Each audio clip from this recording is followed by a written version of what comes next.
Okay. So today we're doing our threshold walk, and you guys know that it's Lionsgate, right? So when we moved into Leo season, which was on the 21st of July, we started like Leo started rising and rising and rising, and then then Sirius started rising with Leo. And Sirius is our brightest star in the sky. And every single year, the Nile River would flood right at the exact same time every year as Leo and Sirius were rising in the sky. And on 8/8, August 8th, Lionsgate, the Nile would flood and the land would get fertile and everybody would be really happy. It was like considered a good luck year, a day of fertility. And Sirius is the star system that's most connected with spiritual wisdom. And so when we have Sirius meeting the star sign of Leo, Leo is essentially like, the sun shining as bright as possible. We get this beautiful manifestation portal for our own lives. It's essentially when we can tap into, yeah, Sirius. Exactly, Randall. I'm serious. Oh my gosh. And essentially, so essentially, we can tap into the most connected. It's almost like when we can connect to the deepest spiritual wisdom at when we're also experiencing the most light. Because the thing is, when we're in Scorpio season and when we're coming up against Halloween, the veil starts to get really thin and we can start to go into the underworld. But right now, we're kind of in the upper world. We're kind of in the exact opposite, which is essentially when we are in the fullest light in our light bodies and when we're most connected to Sirius. That's why it's called the manifestation portal. When things can come from the your like your what's it called? Your mind or your imagination into the physical reality, right? Okay, so are you guys with me so far? Give me a thumbs up. Okay, we got it. There we go. Okay. So, what we're going to do today is this is going to be a lot of stage 6 stuff, right? And everything's building. Everything's always building. So we introduce manifestation in stage 3 and stage 6. We go a little bit deeper. Has anyone reached stage 6 in the content yet? Have you gotten to the resonance of truth or the manifestation one video? Not yet. Okay. And This is motivation now there. now there's motivation. Randall, have you gotten to the manifestation video or not yet? I'm working on finishing five. Okay, nice. Okay. Not sure if that one is a manifestation, but maybe it's coming. I think it's a stack. We stack stage 6. So it kind of leads up to this giant realization of manifestation and what it actually is and what we're doing. And today I'm going to give you guys a little bit of, we're going to do a little deep dive because it's so important to do this right now. And you guys, I'm going to tell you what happened to me this week. I just want to say that, like, it was wild. And everything that we're going to do today is basically me rewinding exactly what happened for this to come to fruition and basically, yeah, spelling it all out so we can all do the same thing. So every single year, so 7 years ago, I went to Burning Man for the first time. I quit my job at IBM. I put everything in a storage unit. I flew to Burning Man and I literally left Burning Man and got on a plane for Barcelona. And I became nomadic for 7 years. And I had been back to the burn twice. I had no intention of going to the burn again, but I had a desire. And I was completely non attached. And I said, Spirit, the only way I'm going to go to the burn if somebody literally offers me a ticket, offers me a camp, and then maybe even pays me to go. And I was like, yeah, I don't really know if that's going to happen. But as I was tuning into it, I started receiving a lot of gifts. as soon as I landed in Austin, people were gifting me things. I went on a date and some guy was like, we need a bathing suit. And he bought me this $200 bathing suit on our date. I think I told you that. And then I had another guy that, okay, I didn't tell you that. I had another guy that bought me like a bunch of other things. And I was just starting to get gifted a lot of things. And they were all connected to Burning. It's like something I didn't connect this dot at the time, but it was all stuff I would wear at Burning Man. And then this woman puts in this like message, and it was really vague, like, hey, anybody in this group who's been to Burning Man can support me with something. It's a paid opportunity. And I reached out to her and I was like, I don't really know what she's asking. Honestly, a friend was like, hey, you should reach out to this woman. This is the woman I wanted to introduce you to. And I was like, cool. I don't really know what she's asking for, but I want to meet her. And it turns out this woman is best friends with the founder of Daybreaker. She essentially it goes to the burn every year with all of the leading, like Dr. Zach Bush, like all of the leading experts in like the psychedelic space, basically everyone on Aubrey Marcus's podcast. And she needed someone to coordinate with her, 9 men to go to the burn who didn't want to plan anything, wanted to do it extraordinary luxury, and just wanted someone to like organize it. And I'm not sharing this publicly because technically I'm not gonna share it publicly. I'm just gonna share it with you guys. Daybreaker is a morning dance party all over the world. They have it in your city, Randall. They have it in Boston. They have it in New York. They have it in LA. They have it in Atlanta. They have it in Austin. You got to check it out. It's a morning dance party. It's super epic. You wake up at like 6 in the morning, or I think they made it 9 a.m. now, but they used to do it at 6 in the morning, and that's how it became famous. And then over time, and it was really cool because they would run out like the top of the chop at the top of New York City. I think that's what it's called.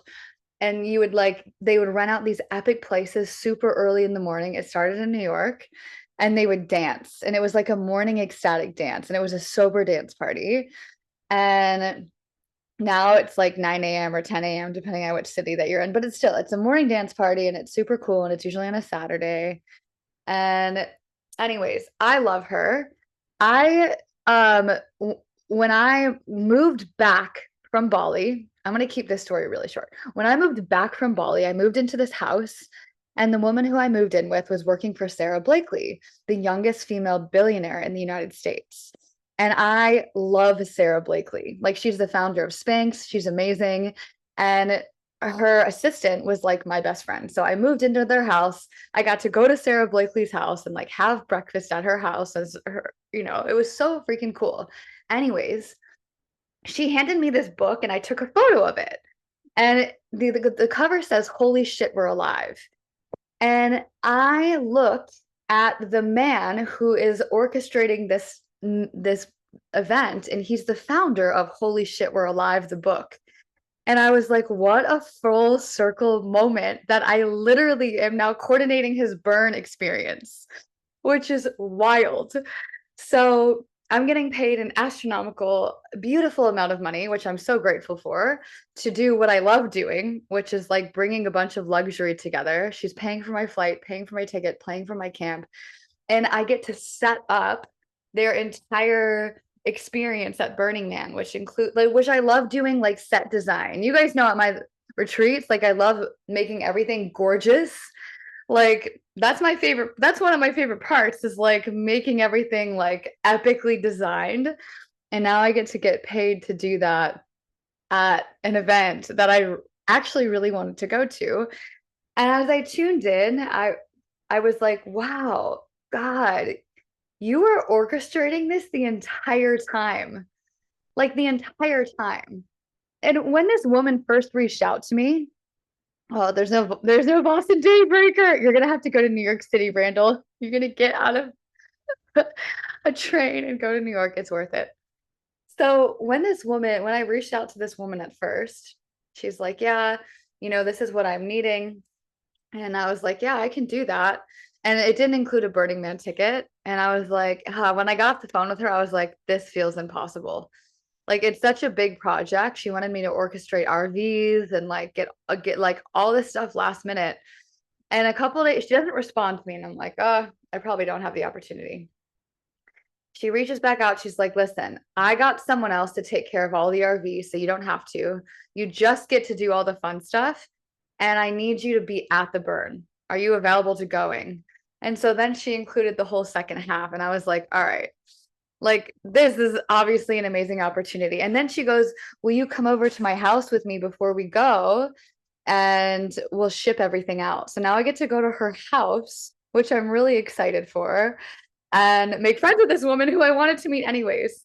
So yeah, I'm just saying this is the Lionsgate portal. And Desiree, when we texted this morning and I was like, anything can happen, I literally meant anything is possible. Dream big, think big, blow out all of your boxes of what you think is possible, because literally, like, we are able to quantum leap into a new reality. So, yeah. And I don't even know what's going to happen at the burn, right? I haven't even gone to the burn yet, but it's also the land of manifestation at the burn. So, yeah, just putting it out there that like this, whatever happens right now is just like a melting pot for like almost like a trampoline to jump off of into the next kind of iteration of your life. And yeah, in and I'll just say one more thing. Last year was the year of the dragon. Everything burned to the ground last year, like in so many people's lives. And if something didn't burn to the ground in your year, not you didn't do anything wrong and you didn't do anything right. There's no right or wrong. It's more just like the year of the dragon was meant to just torch stuff that needed to go. And for me, it was like self-abandonment patterns, codependency patterns, and me like totally shifting 7 years of living nomadically and moving here. And everybody has a different one, right? And now it's the year of the snake. And so it's like after the melting down, now it's like we're shedding the skin and we're putting on a new skin. Like a new skin is regenerating. And so collectively across the board, we're seeing how people are kind of like stepping into this new version of themselves. It can happen at any moment. My invitation is to lean into what this is for you. And maybe this is your quantum leap. Maybe this is your snake skin being shed and rebirth. So we're going to go into a practice and we're going to go into I'm going to talk a little bit about quantum shifting and also destiny versus free will. I'm also going to talk about like what it means to shift timelines and how we can actually access different timelines. And then we're going to do an exercise where you can kind of like step into your new timeline, whatever that looks like for you. Because sometimes, I don't know if you guys feel this way, but sometimes we get stuck living the same life every single day, doing the same thing. We get complacent. We're kind of like, okay, yeah, we're doing the same thing over and over and over. And then we're like, wait a second, what is it that I actually want to be doing? Like, what is it that I'm actually put here for? And then when we start to kind of like put little calls out to the universe and we start to be like, actually, spirit, I'm ready for this quantum leap. I'm ready to jump into the next time frame.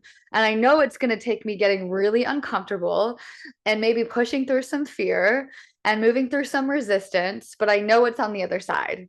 And that is this whole portal that we're in. This is the Lion's Gate. Leo is the sign of courage, right? We're literally we're building our courage to move beyond our fear. It's like we're always going to have fear. It's like, it's more like, do we have the courage to move through that fear? If we step into a different timeline, are we pushing an alternate self out of theirs and onto ours? Out of whose and onto ours? I'm curious. If we're jumping into a different timeline, is there an alternate self of ourselves that is in that timeline? And if we jump into that, are we pushing them out of their timeline? We're essentially like, there's all versions of you at all moments, and you're essentially letting go of the version of you that was in that timeline, and you have to become a new person to shift into a new timeline. And it just means belief systems get to change. If you are, just think about it like this. If you're technically everything, you are everything, right? Like there's a part of you that, let's say at one point, if we move all the way back, maybe it was a monkey, right? Maybe we've evolved, right? And now we're like a human, and now we're introducing robots into our society. Who knows, right? But technically, you are connected to everything. Like Mother Earth, like the grass, almost like the grass looks like our hair, like the trees kind of look like giant phalluses, right? We've got like so many different things in nature that represent humanity, right? We've got like the valleys, it's like the, the yonis, you know. So we've got like you are everything. And in order for you to become more of what your heart desires, that also means that your belief systems get to change. That also means that the boxes that we put ourselves in get broken out of. And that means that all of the version of us that has living the life that we're living, something does get to die. Something does get released and let go of. And that means that the version of you that you call Randall, the version of you that you call Desiree, the version of you that you call Aggie, the version of you that you call Allison are going to crumble, and a new version of you is going to rise. Like a more authentic, true, aligned, whole version of you. Because what we're doing whenever we reassess our belief systems is we're recalibrating to wholeness. We're recalibrating our alignment, and we're coming back to truth and our authentic essence, which is at the end of the day, like God, source consciousness, wholeness, light. And so whenever there's parts of us, oh, we all exist in a slight distortion, right? So we have shadow and light. And the more that we can look at ourselves from direct perception, from pure light, the more that we're actually able to hold ourselves in pure consciousness as source. And so everything that gets in the way of us being able to fully receive, fully manifest, fully allow whatever our heart's desire is our belief system a lot of the time, and the things that we think that we're capable of. So Aggie's doing a lot of this work right now with Joe Dispenza, Becoming Supernatural. His other books are around, breaking the habit of being yourself. These are all helping us break through what we think we are to become who we actually are, which is infinite.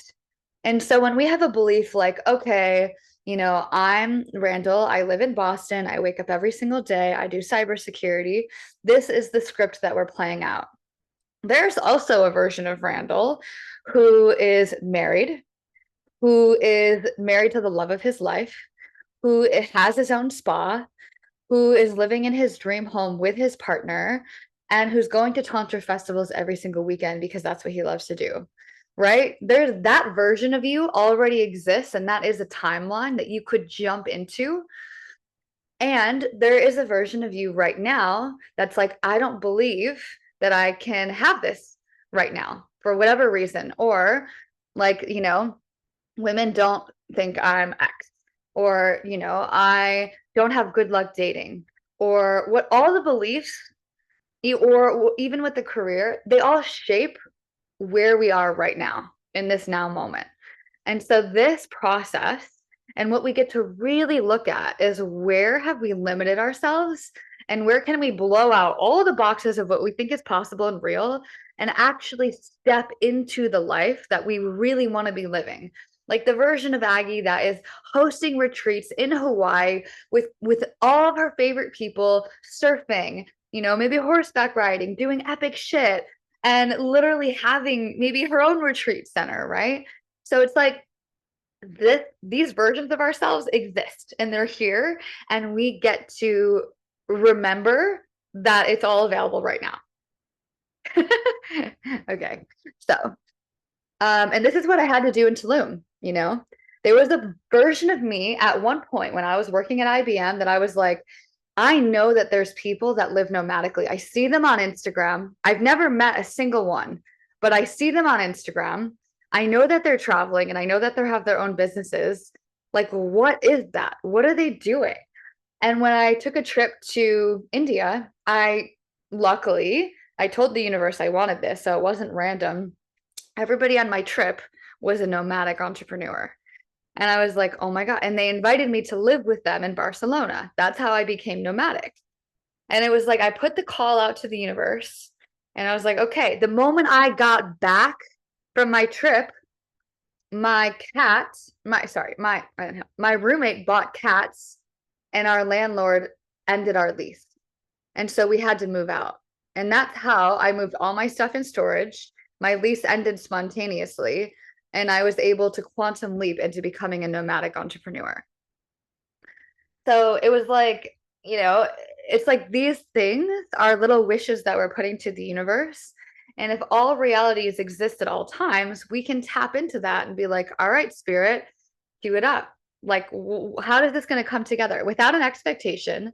I had no expectation of going to Burning Man. I had no expectation of becoming nomadic. I was just like praying and I was like, Spirit, show me that there's another way. And I had to take a leap of faith and it took courage to be like, I'm going to pack up my entire apartment, move it into a storage unit, and move to Barcelona with a group of people that I've only met once. That takes a lot of courage, right? Because that is a lot of unknowns. But that is how I was able to actually step into the reality that God was then bringing to me, right? It's not just like, okay, Chelsea, like I booked you an apartment, you're going to arrive at this address and it's going to be all of your best friends here greeting you at the door. I had to be like, all right, I literally am taking a leap of faith and I have no idea what's going to happen, but I know this is leading me towards that vision that I've been asking for, and it just showed up on my doorstep. Me saying no to this is me saying no to the universe. Right? So when those moments happen, it's like we got to step in. When I landed in Tulum, I was planning on staying for 3 weeks. I got gifted a penthouse suite on the beach at the best hotel in Tulum. And they basically said, stay as long as you want. It's $25 a night. It wasn't gifted, but it was $25 a night, which is insane. It's normally $300 a night. That's how I moved to Tulum. I said, Spirit, I need a different path, right? So it's like all of these things are possible, but we have to think that they're possible. We have to actually, and I had an apartment already in Atlanta and I was paying for it. And I was like, I'm not going back. I'm just not going back. That's how it happened.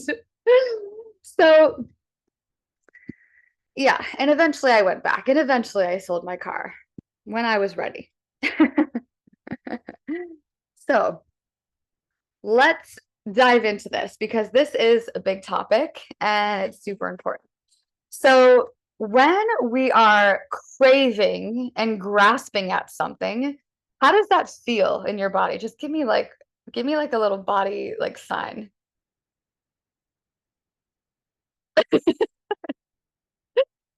Exactly. He's got it. You could just like show me in your body. How does it feel when you're like craving and grasping? What does it look like? Yeah, there's a longing. Maybe you're leaning Yeah, forward. Yeah, like you're a kind of magnet, but like that's not natural. it's not natural. Yeah, it's a sign that it's not natural. Yeah, we're exactly. And when we are tuning into the naturalness, we are magnetic. We're magnetic. We're not craving or grasping or holding on or just like, please, like I really like want this thing. And it's more just like spirit, boom, this is the vision. I have no idea how it's gonna happen. I'm creating space for it. I fully freaking trust you. Like surprise and delight me. We take a step back, we create space in our body. We're not shrinking, we're not grasping, we're not holding, we're not longing. We're just like, boom. We're taking a deep breath in, we're creating space, and we're like, okay, I have no idea what's going to happen. I don't know when. I don't know how. I don't know. I trust the if. I trust if it will happen, but I'm just here for it. And I'm not attaching. So that's the first part of this whole thing is whenever we're asking God for something, whenever we're asking the universe, we're like, hey, spirit, I'm tuning in to this vision, right? The other thing is sometimes we ask for things that are based on our trauma, right? Or based on like trends. Oh, well, they're doing it. Now I want to do it. Like I had a friend that messaged me today and she was like, oh my God, I want to go to Burning Man too. How did you do that? I'm like, babe, there's no way that you could replicate what I just did. Like, it was months of me asking for, like, you can't just be like, I want that too. No. Like it's like that is her following a trend. That's the ego. That's like, oh, me too, me too. That's not manifestation, right? Like, there's a difference between her craving and being like, oh man, and like developing an attachment versus like, all right, spirit, I'm getting this guidance and I have this desire and I don't know how it's going to come through, but I'm here for it. Show me. And it's very different, right? And like, sometimes sometimes our traumas shape our manifestation or things that we're trying to avoid instead of crave. Like, oh God, I really don't want that to happen. Or like, oh man, I hope there's not like snakes out here. And then it's like we see a snake. Like, okay, like we maybe have some fears that create some manifestations, right? Or like, I don't want to disappoint this person.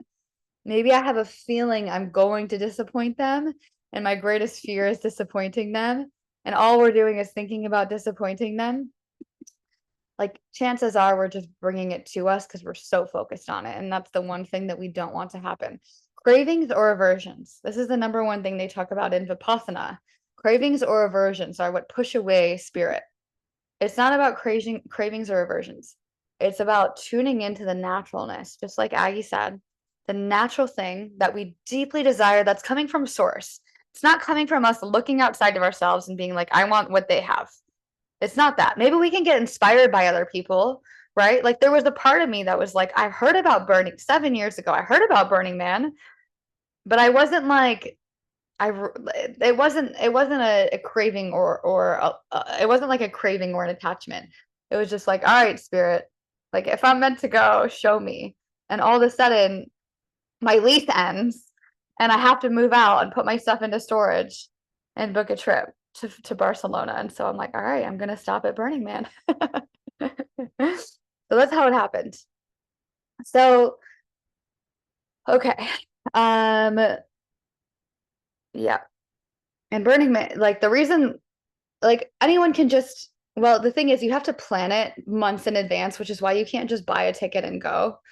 You have to like order tickets in February. Who plans that far ahead? Not me.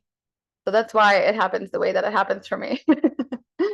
Okay, so next, this, in order to build up a nervous system to hold what we're talking about, it requires slowing down. So when we're thinking about like cravings, you can think about there's this contraction, there's this tightening, there's this like holding on, there's this holding in the body. And so what we're going to do is we're going to exhale, we're going to breathe, we're going to create spaciousness in the body and relax the nervous system by slowing down. That's like step number one to this whole thing. And then when the door opens, it's stepping through the door. It's not just continuing to like do everything really slow. Once the manifestation comes and you have the green light, walk through the door. And then it's like, all right, let's do this. But while we're manifesting, we're not like contracting, holding, like trying and grasping. It's just like slowing it down, trusting, breathing, tuning into God, focusing your attention on God, coming into wholeness as much as possible. And tuning into the body. Like sometimes, have you guys ever gotten like chills on your whole arm and you're just like, that was the truth? Or you're just like break out in tears? Really? You've never gotten chill bumps of truth? No way. Wait a second. Raise your hand if you've gotten chill bumps before. Yeah, chill bumps, chill bumps, chill bumps. You never had all of your hair stand up on your arm where you're just like, oh my God, that was true. All right. We got to resensitize to the body. This is gonna be the first manifestation this week. Let's just ask spirit, Randall, this one's specifically for you. Show me what truth feels like through chill bumps. And when you see something in the world that's just like, oh my God, I can't believe that just happened, or wow, that's true, or like almost like this shocking moment of like, whoa, and all your hair stand up and you get like chills everywhere. You got ancient deserts, like I'm getting them now.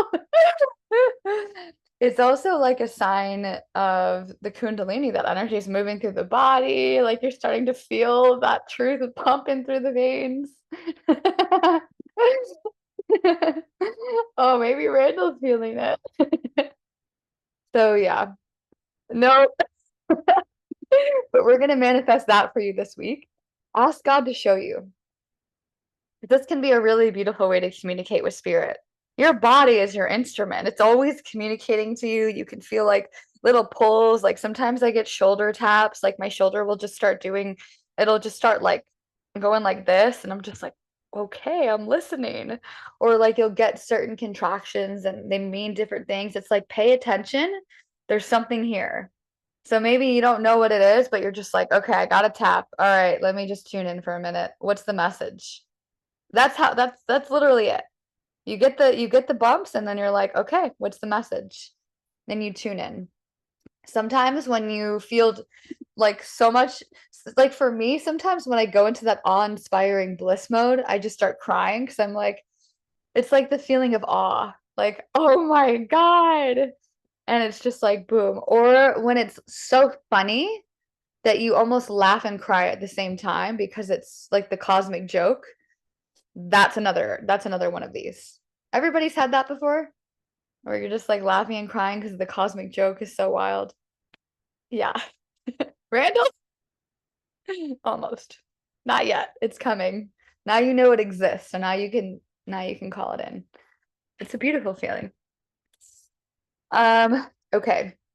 So the point of this whole section, this whole part of this transmission is, what is the deeper truth versus what is my ego calling for?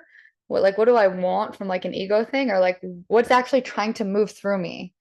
Like if I were to tune in, this was in the cards the whole time. And I was just like calling it towards me, towards me, towards me, towards me. But this was always an option and it was always available. And now I'm tuning into that. Yeah. Okay. So um let's go into the next part. So in your journals, we're going to do a little activity. So not yet, not yet. I'm gonna go through one thing and then we'll do the activity. Okay. So it'll be perfectly aligned with Aggie's mission too. Okay, so we're going to talk about free will and destiny before we go into this. So have you guys all had the free will destiny conversation? Like, are we choosing everything or is everything pre-written and we're just living out a pre-written timeline, right? Like, and technically, as we go into it, one of them is very masculine, like, and one of them is very feminine. Like, technically, the destiny is just like, oh, it's written for you, you're just surrendering into it. Very feminine. Manifestation is more masculine. It's like I'm consciously creating it with my thoughts, my beliefs, my actions, my emotions, my feelings, my sensations, everything. And technically both are true because we exist in a world of duality and there's none that's like feminine and masculine are like equal in the world. Everything is both. So it's the same thing with free will and destiny. It's exactly equally both. And how that works is, let's just say, and that's why timelines come in, right? So you have the free will and the power to choose always, right? And it's not rigid. It's an alive, living, breathing organism. So we have these soul contracts, almost like these checkpoints. So, right, you have soul contracts with different people, your mom, your dad, your siblings, the partners that you've dated. Like there's certain soul contracts that are meant to kind of like initiate you into certain lessons on the soul curriculum. This is at least one school of thought, right? Maybe everybody has their own school of thought, but this is kind of like, in this industry that we're in, this is kind of like the school of thought, right? Like in, religion, it would be very different, right? So this is kind of very specific to what we're doing. So this is like free will gives you the power to choose, and you have destiny. So let's say that destiny opens the door, free will allows you to walk through it. And that's how they work together. And so we have this like golden path of manifestation that we can walk. And it's like when we're tuning in, okay, this is the highest, this is like what my soul feels. When I tune into the highest frequency I possibly can, this is the feeling. This is what's coming through as the manifestation. And we can tune, this is why multiple timelines exist. When we open to multiple timelines, that golden path of manifestation starts to expand. So your energetic availability starts to expand because all versions of you exist simultaneously. The future you isn't fixed. The future Randall, the future Desiree, the future Aggie, the future Allison, the future Chelsea, we all have multiple potentials, right? At all times. And so we exist, maybe doing multiple things. Maybe there's multiple versions of you playing out different scenarios, but in this moment, we've chosen this. We've chosen to be here, living out this life, doing the thing that we're doing right now. Every single choice, every single thought we have, every single belief we have, every single emotional state we experience, you become an embodiment of that. And that brings you into a certain trajectory. So you are a vibrational being and you become a vibrational match based on all of that, right? Like your feelings, your emotions, everything is energy. So you're, and every belief and every thought, it's also creating what even shows up. If you don't believe that you actually can do the thing that you want to do, it's you're actually limiting your future potential of that happening. So if we're living in an infinite universe and you've tapped into the infinite version of yourself, that means your current reality is just one expression of who you're willing to become and who you're willing to be right now, literally willing it to be. And when you open that, you actually can will something different into your reality by changing your beliefs, by changing your thoughts, by changing your emotions. Because again, you're a vibrational being and you are vibrating at a certain frequency right now. And you're a frequency match to this now moment. The moment you quantum leap, something can shift. And the version of the life that you're in could totally shift. So let's talk about the mechanics of timeline hopping, knowing that. We're not forcing a timeline hop. It's all about alignment. So again, in the beginning, we talked about cravings and aversions. We talked about this like attachment, and we talked about longing. We're not forcing anything to happen. And it's not all about just willing it into existence with doing more. It's not about doing more. It's about becoming the vibrational match through your thoughts, your emotions, and your beliefs. And that creates your frequency and your frequency match. So it's about aligning to the frequency of the timeline hop that you're stepping into. In order to do this, you first get to design, well, what is your desired timeline? And it's not about looking outside of yourself and being like, I want to do that too. It's like going inwards and being like, what is it that I'm being called into?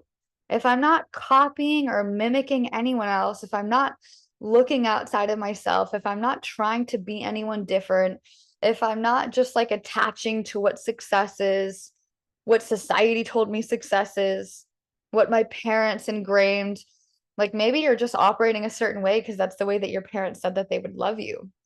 And if your parents don't love you, if you don't do what you're doing now, your parents might not love you. And maybe that's become a pattern for so long that that's now your natural state of operation. And so what we're doing is we're saying, well, what if it doesn't come from anyone outside of ourselves? What if it's actually just about tuning in so deeply to our heart's longing that we can actually tune into the natural frequency, the natural thing, the natural timeline that we're meant to be living, right? And it's not about like, you know, it's and it requires you to step into a certain beingness, which we're going to talk about, right? So let's talk about where we are right now. It's journal time. So go ahead and get out your journal. And we're gonna start by writing. First of all, before we jump into the journal, does anyone have any questions on anything that I just said? Because I just said a lot. And if there's any confusion before we jump into any exercises, let's just clarify and verify.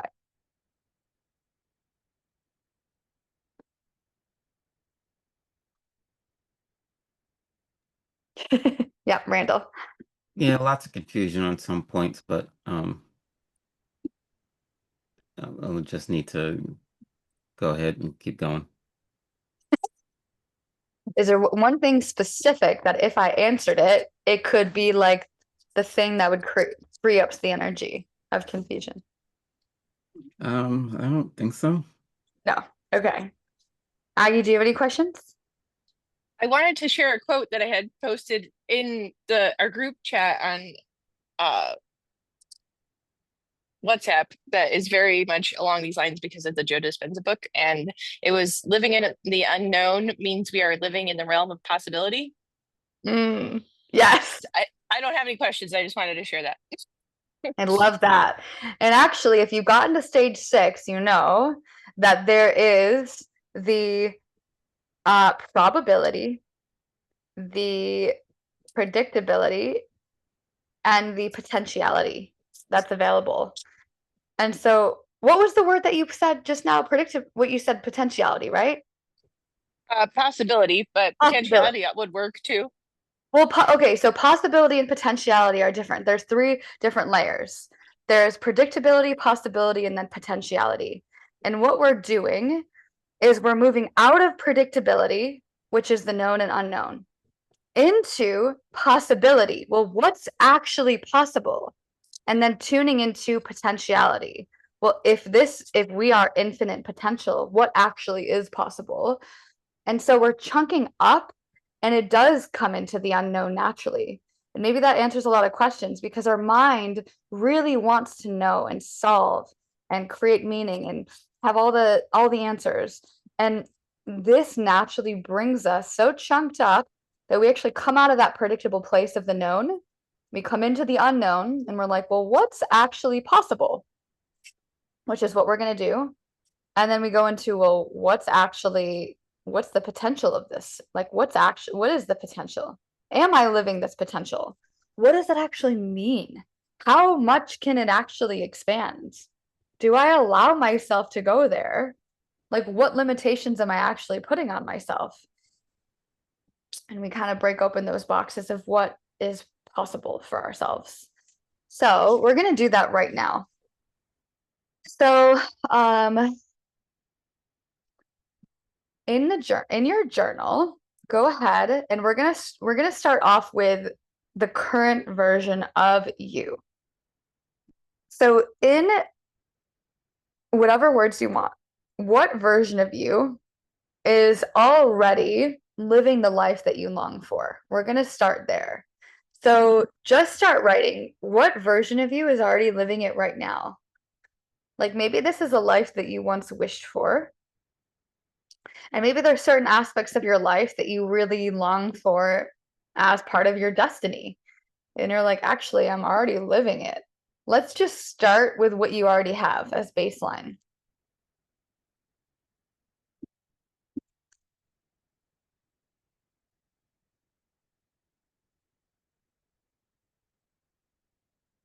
So we're going to take a couple minutes on this question just so you can really tune in what you've already got.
Does everybody have it?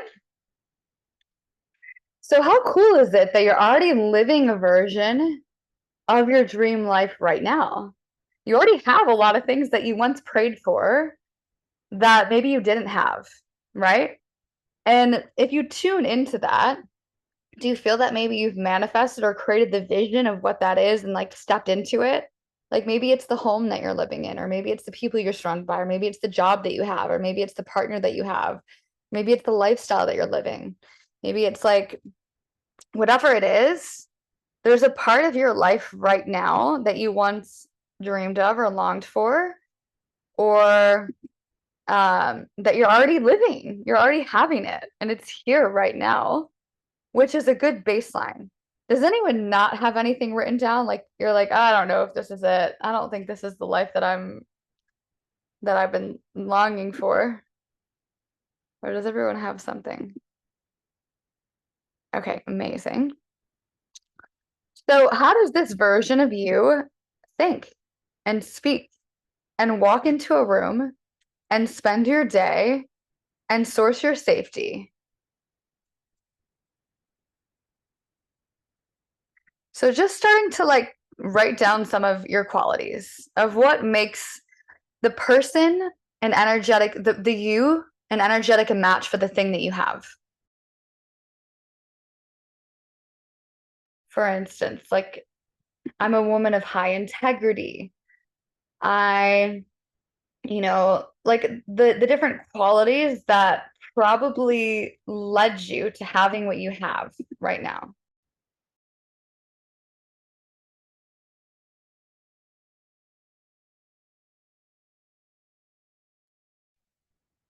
Like all the things, like maybe you're magnetic, maybe you just think about what other people say about you also. Like what do other people say that are your best qualities? Tune into that.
So specifically tune into the life that you have now, and you're putting qualities to it. Like, why do you have the life that you have now?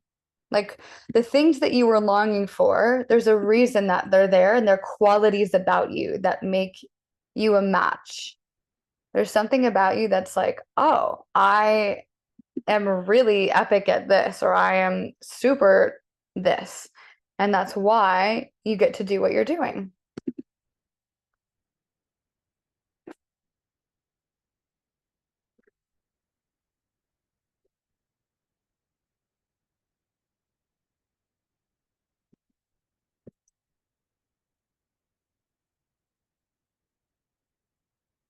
We'll take another minute.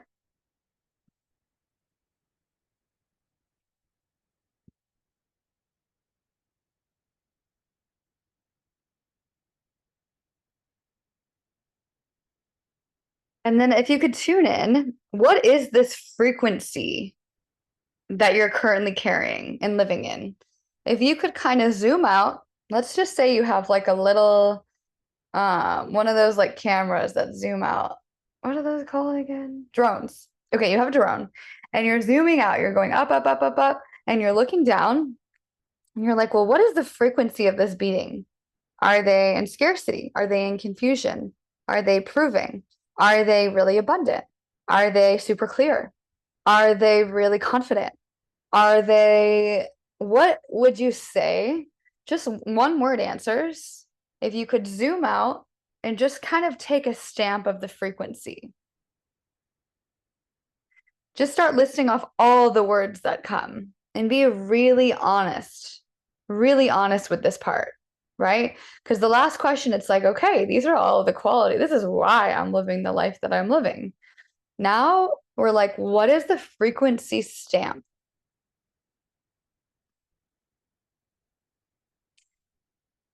Without attachment to whether it's good or bad, just like listing what's really here.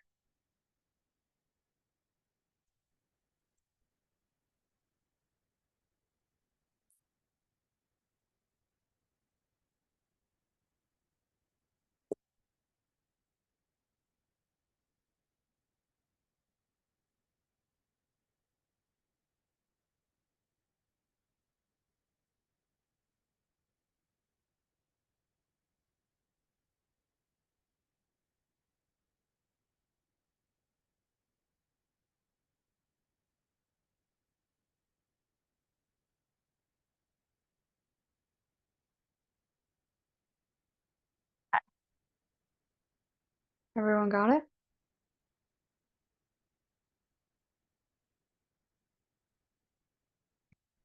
What do you secretly know that you're meant for that you haven't let yourself fully choose or claim? So we'll just write down like a couple of things of like, what do you secretly know that you're meant for?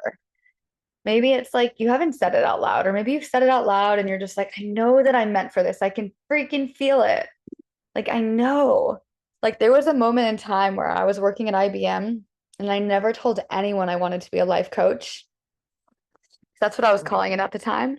And I turned to my coworker and I was like, I have a secret to tell you. He's like, what? I was like, I want to be a life coach. And I had never said it out loud before. And it was my deepest heart's desire. So, what is that for you?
Okay.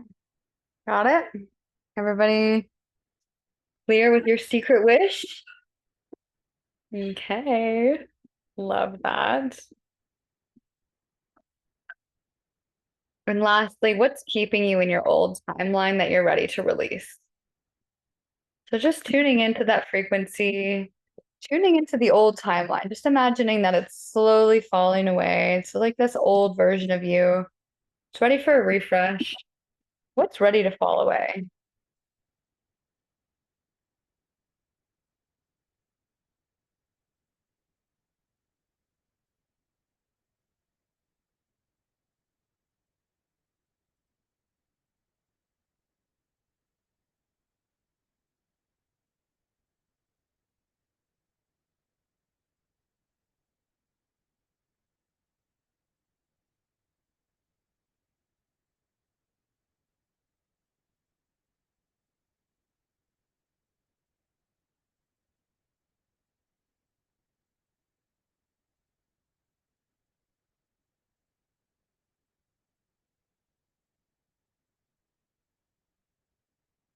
Really tuning in.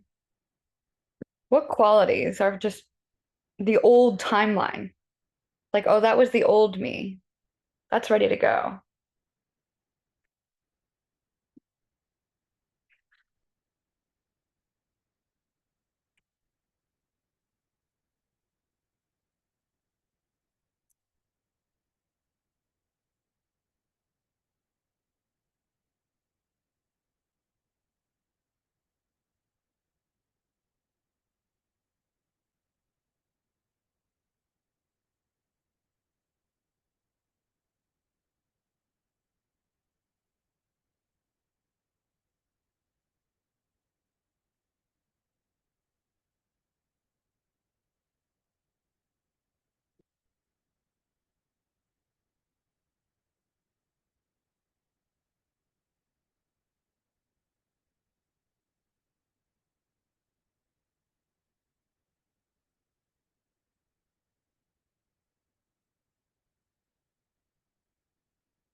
And these aren't judgments against yourself. So, like, as you're writing them, just like notice it's not like a judgment. It's just like, oh, it's ready to fall away. I can feel it. Like, I'm ready to let this go. It already has been let go.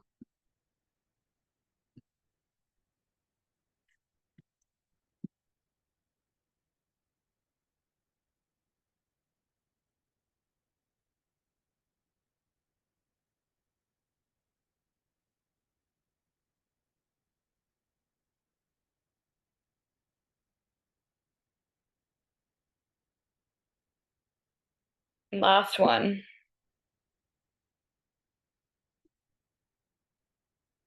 Okay. And is there anything in that list that you're afraid to release? Just looking at it. Like, what's the one? Just circle the number one thing that you're scared to actually let go of. Or if there's something that you didn't write because you were already scared, write that one. Maybe there is a part of you that you're like, oh man, I'm a little scared to release this. That one. Comfort in what? What's the thing that what's the comfort? Get really specific. I'm good here. Yeah. I'm comfortable. I can do this, making this much money, working at this career, doing what I'm doing every day. I'm comfortable.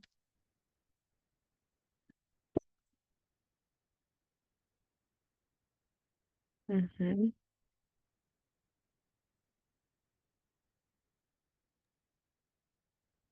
Mm. Mine is the fear of being alone. I'm releasing that and instead only opening myself to the like most aligned divine partnership. And I have no choice at this point. Spirit's not even allowing me to date these men that are like half it. I'm getting called out, not even allowed. Yeah, that's it. So there's a few things that we want to focus on when we are bringing something in, right? We get to focus on having energetic integrity and impeccability. So as we're doing this, noticing where there's energy leakages, frequency leakages. If there's a part of us that wants one thing and we're operating in a totally different way, that's a leak. There's something out of integrity there, right? If we're saying one thing and we're doing something different, we're not really doing it. We're not really in integrity. Like if you say that you're really abundant, but then you're constantly in scarcity loops, the universe is going to respond to the truth, not your performance. Not you being like, "Oh, spirit, I'm so abundant." But every decision that you make is in scarcity. You're not actually in integrity. So you actually have to shift the way that you make decisions. You actually have to clean up the parts of yourself that are still aligned with the old timeline, right? So if you are calling in one thing and all of your decisions are doing the opposite, it's out of integrity. It's a leakage. You get to clean it up. So just noting what that is for you based on what we just wrote. Mine is not saying yes to going on dates with men who are clearly a no, even just to try it out. Not even a date. It's just a no. I can feel it. And maybe for somebody else, it's other things. Maybe it's money. Like if there's a habit of like spending and spending and spending and spending, maybe it's like constantly checking in and building so much willpower that you're like, do I actually need that thing? Or, oh, I do need that thing, but could I find it somewhere else for less? And if that's my priority, maybe. Or maybe the abundance is a different code. Like if it's spending and spending and spending, really getting conscious on what you're spending, how you're spending it, where you're spending your money, how it's like looking in your life and building up the energy body and the willpower to say no. And if it's about abundance, it's like saying yes. Oh my God, investing in the things that make your life better, investing in the opportunities that bring you forward, saying yes to that trip to Hawaii that's going to change your whole life, saying yes to going to Burning Man, knowing that it's like taking a week out of your whole life. Hey, that's okay. It's an investment. It's still an investment.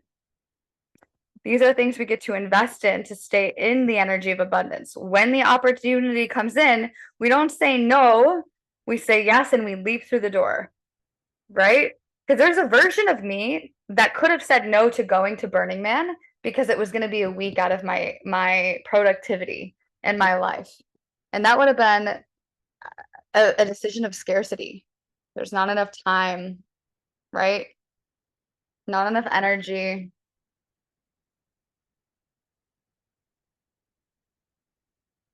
And then there's discernment, getting really clear with yourself. Next is the somatic nervous system.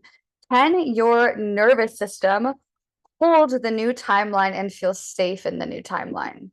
So sometimes we cling to the old timeline, like Desiree said, because it's comfortable, because our nervous system is like, you know what? I'm dealing with way too many ruptures. I'm dealing with way too many things right now. I can't hold any more discomfort, any more tension. And so we get to practice expanding our nervous system to hold and also choosing to expend our energy on things that are expanding us. If we're using all of our discomfort in conflict, in partnership, then it's actually contracting us. And it uses up the energy that we can actually expand out of our comfort zone in other areas of our life, right? Because we can only hold so much. And so, yes, we're practicing every single day, expanding our capacity to hold tension and discomfort in our nervous system. And we're being really discerning on how much we're allowing into our field that is taking up our energy that we could be using to expand in other ways. Right. So for me, I was in that partnership very long in a very dysregulated state. And that's also why it took me so long to recover afterwards, right? With the skin things, the liver things, the whole thing that I shared. I had to do a whole liver cleanse just to reset my energy body. And that was because I allowed it to go so long and I used up that energy that could have been getting uncomfortable in other areas of my life, like taking leaps of faith, going to Burning Man, doing things that I want to do, right? And so we have to be really aware of, and if we're just staying in our comfort zone and we're literally not expanding our nervous system at all through any sort of discomfort or tension, it is time to start making different decisions and expanding our comfort zone and not keeping us small, because then we're not going to expand outside of our comfort of the old timeline because we're not doing anything to really expand ourselves. It really takes us getting in situations where we can practice expanding and growing our capacity and not going into sabotage, because that's the way we sabotage ourselves. It's just sabotage and belief. I don't believe I can do it. And if I did believe I could do it, I'm going to sabotage it because I don't actually believe I could do it. Right? So this is what we're shifting. And we can use breath, sound, and movement, all of our practices that we've been learning from the beginning of this program to help us do that. And everything in stage 5 specifically, expanding your capacity to hold in your nervous system. And lastly, we get to let go of all the old stories and limitations, all of the beliefs. Maybe you read the Joe Dispenza books and you get really, really clear on what that looks like. Maybe you go back into stage 3 and you listen to all those videos. Maybe you look at the parts of your lives where you're just really feeling limited. Actually, I don't know if I can do this, or I feel a limitation here. The moment you find yourself saying, I can't, that's a limitation. That's pointing you to where your limitations are. Also, I should. Whenever you're saying I should, that's also an obligation and a limitation. It's keeping you trapped in a box. Oh, well, I should be doing this on the weekends because if I don't, I'm not gonna. If it's not coming from desire, you're literally just keeping yourself trapped in the box. You're actually just, and there's a difference between taking action towards your dreams and doing something that's like somebody else put on you as successful, and it's just like an obligation. Well, I should do this because everybody else is doing it. That's not, that is the opposite of destiny. The moment you say you can't, you're limiting yourself. Yes, exactly. Yeah. And here's the thing, when you let go of this old timeline, a part of you will die, and you might need to grieve that part of you that's dying, because you're not going to be living that. It took me, I grieved leaving Tulum for months before I left. I knew I was leaving all of February, all of March, and all of April. And I grieved it. I grieved it before I left in May. I was like, all right, like this is challenging, but I have to say no to this if I want to move into the next quantum leap. I have to say no to this version of me that's doing the things that I'm doing in order for me to have the life that I want to have. Partly because I already lived out that life for 7 years and I was ready for the next chapter. There was nothing wrong with my old chapter and the version of me that was loving living in Tulum doing what I was doing. But it was time to quantum leap into the next chapter. I could feel it in every part of my being, and I had to grieve. It's a death, and then the rebirth comes. So the universe doesn't respond to your wish, it responds to your embodiment.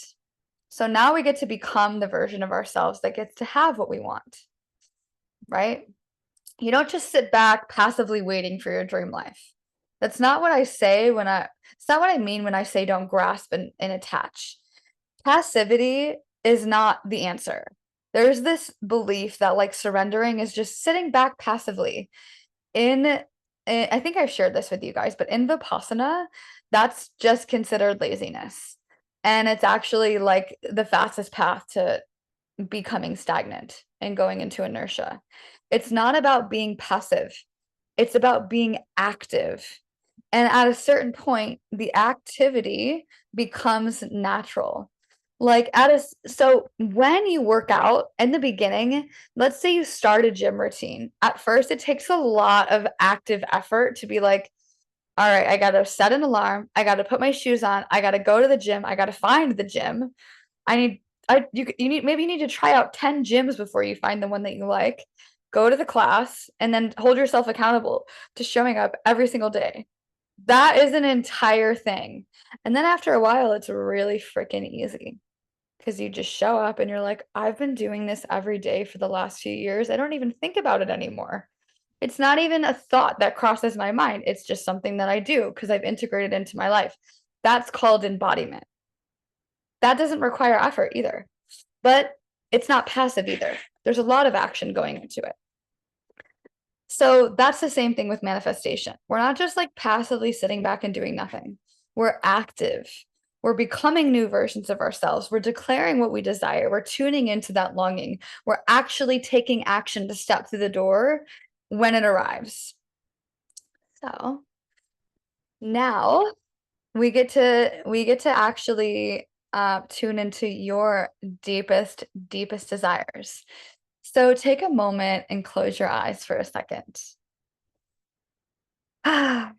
Maybe put a hand on your heart, put a hand on your belly, or just like get really cozy in your body. And start taking some really deep belly breaths. If you can bring your air below your belly button, an even deeper breath.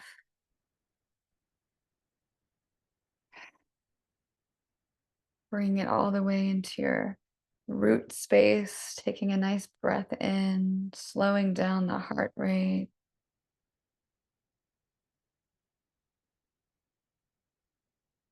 Seeing if all your thoughts can just come into a 0 point for a moment. And just feel how good it feels being where you are in your body.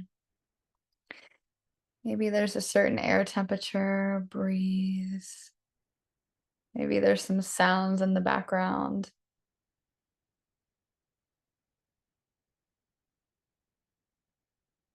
Tuning into your environment and then tuning back into the body.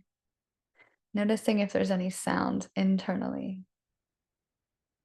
The sound of your breath, your lungs, your heartbeat.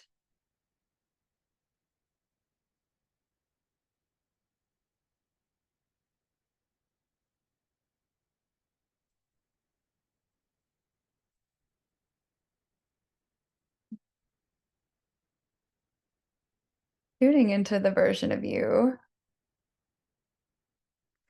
that's currently living your wildest dream. Maybe it's the secret dream that you wrote down earlier. Or maybe it just pops into your mind's eye right now. But just start to bring in the feeling before we go into any visuals. Start to bring in the feeling. Maybe it's the feeling of being abundant. Maybe it's the feeling of being in love. Maybe it's the feeling of having a job that you love, your dharmic purpose. You're serving your dream clients every single day. People are finding you all over the place. You're getting referred to people. You have paychecks flowing in that more than cover and double all of your expenses every single month. Whatever the feeling is that creates spaciousness for this vision to really land in the body.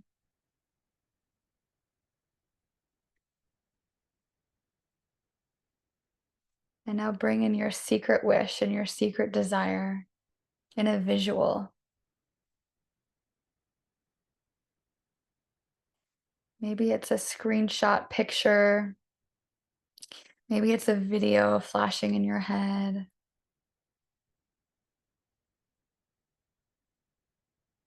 Maybe you can just see different images popping up. Maybe it's no image. Maybe you just hear the words. It's just a storyline coming through of what you're meant for in this lifetime, what you're meant to be doing with this sacred, precious incarnation that you've been given.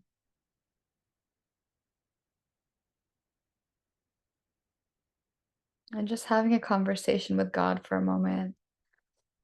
Like, God, thank you so much for giving us all of the things that you've given us up until this now moment, and the vision to dream. And in your own words, just sharing with God how you aren't going to go another day not tuning into this vision. Every single day that you spend, you're going to tune into this vision because it's so important to you. And life is so precious. We get to live every single moment tuning into this longing in our heart and knowing that we're meant for it, not thinking it's some faraway future, not believing it's not meant for us. Like knowing that obviously we were created for this thing. Obviously, we were put here to do this. That's why we want to do it. So just having a moment with God to be like, of course, I trust you. I have faith. Like affirming that. Like, how deep is your faith? How much do you trust? Just sharing that. Building that beautiful cord of connection between you and spirit. Maybe it's been frayed over the years. Maybe it's been cut at one point or another, but just really bringing that beautiful, healthy thread of connection, glowing and radiant. That amazing channel that's so good at tuning in and listening, that can hear the whispers, that can sense what's meant for you, that's what can sense what's meant to be in your life. The part of you that knows this is what you were created for. Just thanking God. Thank you, thank you, thank you. I already know it's on the way. I trust you. I have faith. Thank you. Like, thanks for always freaking showing up. Thanks for always being there. I've never been in a situation I couldn't handle, and I've always been okay. Like, thank you for reminding me again and again and again. Like, thank you, thank you, thank you. I appreciate you. I appreciate you for giving me the life that I have right now. And I know that we've been in co-creation of this, and I became the person that needed to become. And now I'm becoming a new version of me. I'm becoming more whole. I'm becoming more in the image of you. And just reaffirming that. We get to come home to that wholeness, beautiful state of being,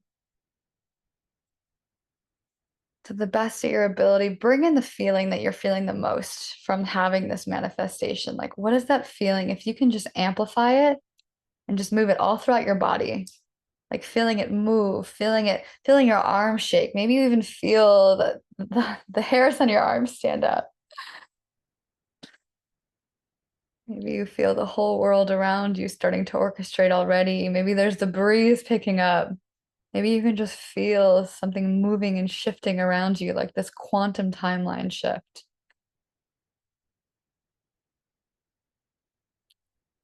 And once you're ready, you can slowly open your eyes and come back into the space.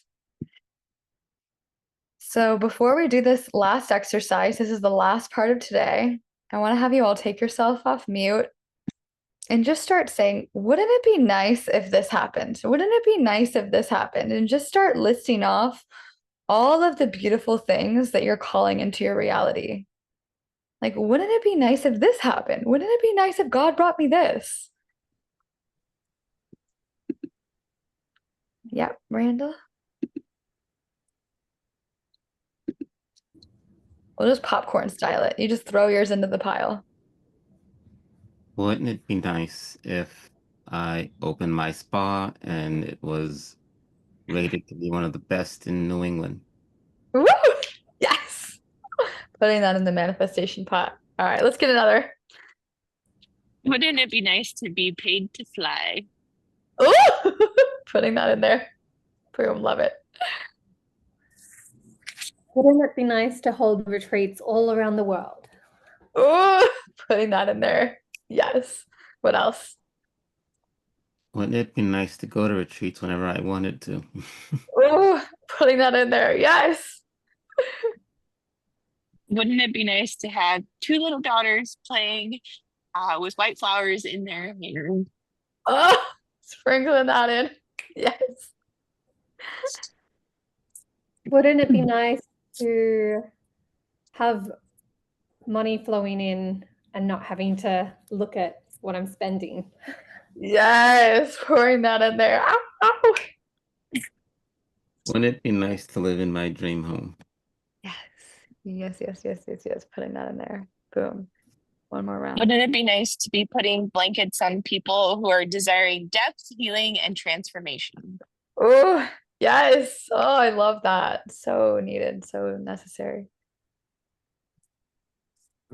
Wouldn't it be nice to have a family and children? Yes. Love it, love it, love it. Okay, so now I'd like you to go ahead and stand up, and there's going to be wherever you're sitting right now is your current timeline. You just created all the energy where you're standing right now. And there's going to be a point, and you point it out right now in your room, wherever you're standing or wherever you are, there's going to be a place that represents your future timeline. Everything that you just put into this pot, and we don't go there yet, we're just going to look at it. And we're just going to notice where that is. So point out something really specific and just like something that really resembles the timeline that you're going towards. Like really, really, really getting there. Yes, that. Hell yeah. And starting to picture why, like what's sitting there, what's over there on that timeline, what version of you is sitting on that timeline, what is he or she wearing, what is he or she thinking about, how magnetic are you, how powerful are you, how non-attached are you, how much trust and faith do you have in God, that version of you sitting over there right now or standing over there right now. Just starting to really see that version of you. And just this is somewhere we're actually going to go in a minute. So make sure it's somewhere where you can actually go. So see Aggie just like looking at the horizon, ready to jump over this ocean. Love that. So picturing this version of you and really starting to paint all of the things. We've got the daughters with the white flowers. We've got the money that you can constantly spend without having to think about it. We got the retreats all over the world. We got going to retreats all over the world. We got the spa. We got everything that we need right here, right now, in this little space, right here as we're looking at it. So we are going to take a giant step out of the place that you're currently standing and actually feel yourself like maybe even closing your eyes. And as you take a step out, know what you're leaving behind. We just wrote it all down. And there's actually a version of you that you're stepping out of and into with that first step. There's literally a version of you that's shifting and changing as you move, starting to take that next step and starting to walk towards with every single step that you're taking, starting to embody it. Maybe your body starts to move. Maybe you feel yourself starting to shake. Maybe you feel stillness, whatever it is, starting to feel yourself building up the momentum and the courage and the movement and the posture of stepping into this reality that you literally have been cultivating and creating this entire time. And as you take a step into this now moment, this quantum timeline leap, this shift, this version of you that is everything that you just spoke out loud, wrote down, written down, everything that you've been manifesting, everything that you've been speaking and feeling and becoming, you are now declaring that you are the version of you that you just spoke, the version of you that's confident, radiant, has so much faith in the universe, and then you get to have the exact things that you just wrote down. So just seeing the vision, seeing yourself surrounded by all of those things, and the version of you now, and just coming into that, associating into your body, breathing that version of you in. Maybe you feel your heartbeat pounding, your palms getting sweaty.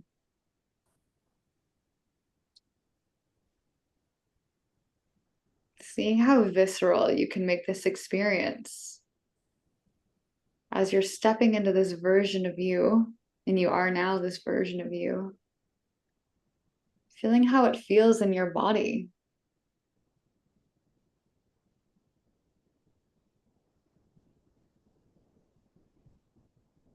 Feeling how good it feels to become a quantum creator.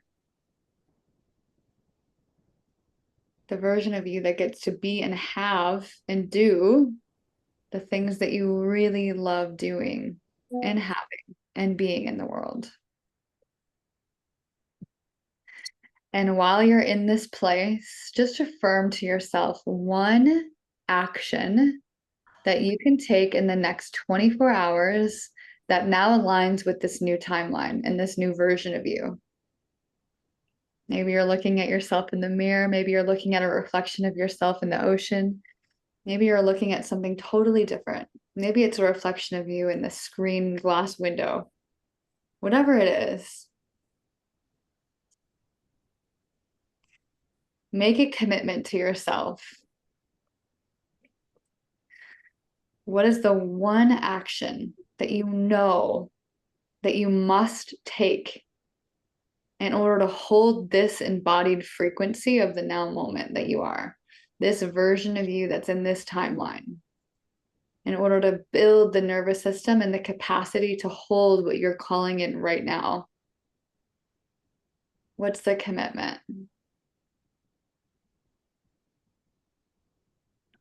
And maybe there's something that you need to say no to in order to say yes to that commitment. So what are you saying no to? What's now a no in your life? What's a very clear thing where you're like, yeah, I'm not doing this anymore. Yeah, I'm committed. I'm committed to shifting this. My willpower is exponentially increasing because my desires are exponentially expanding. And when you have that, you can come back. And maybe you bring your laptop with you to a new spot that's not the old spot, if you can.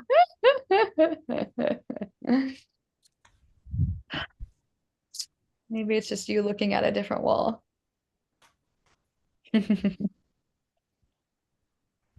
Okay. This is quantum timeline shifting and hopping. How do you guys feel? Epic. Does anyone want to share the thing that they are committed to?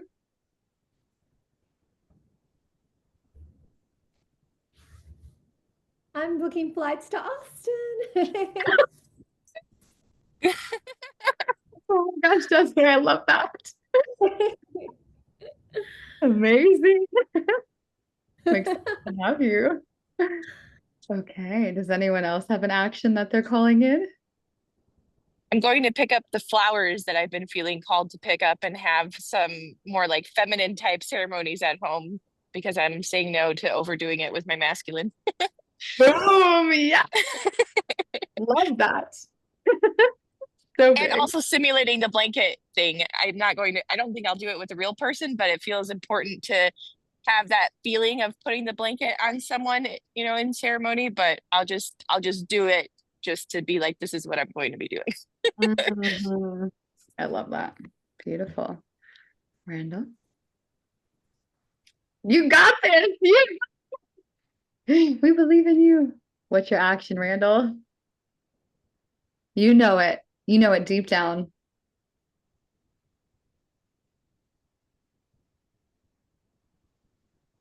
Come on, Randall.